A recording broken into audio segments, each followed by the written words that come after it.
هما الاوائل عملوا ايه غير المذاكره عشان يطلعوا اوائل؟ وده الجزء الثامن. انا كنت بدور النهارده ازاي اقدر اتخلص من القلق والتفكير في النتيجه اللي ماسكني ليل نهار. قعدت ادور على لقاءات كتير للاوائل، لكن للاسف مفيش اي نصيحه كانت فعاله معايا لحد ما شفت مستر محمد صلاح وهو بيقول لو نظر احدهم تحت قدميه لرآنا. عارف رد النبي صلى الله عليه وسلم ويقين النبي صلى الله عليه وسلم لن يخذلنا الله. معنى الكلام اليقين ده لازم يبقى متملك في قلبك. لو عشت باليقين ده انت مش هتبقى شايل هم بابا ماما اخواتي اصحابي جيراني شغل بيت، مش هتشيل هم هذا الصخب الداير في دماغك دلوقتي. في صخب دلوقتي جوه دماغك، صخب صراعات ما بين اشخاص وما بين افكار وما بين ملامح وما بين مقارنات وما بين صفات، حاجات كتير قوي. في صخب هنا مش صخب علمي غالبا، هو صخب حاجات ثانيه. الصخب ده نتيجه ايه؟ انت ما عندكش يقين قوي برضه.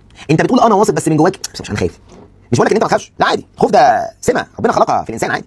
بس انا بكلمك اليقين ده لو تمكن من قلبك انت مش هتفضل في ذلك الصخب وتلك الضوضاء اللي مصدعه لك دماغك ومحسسك بتوتر، مش هينتهي. ولو انتهى الثانويه العامه مش هينتهي في الحياه، لان كل شويه هيبقى فيه نوع من القدر اللي انت حاسس بيه وعايش فيه دلوقتي. خلاص حتى لو انت اقسمت بالله ان مفيش قدر هيساوي القدر ده، بقول لك ما تقسمش. اعمل فولو عشان ما تفوتش الجزء التاسع.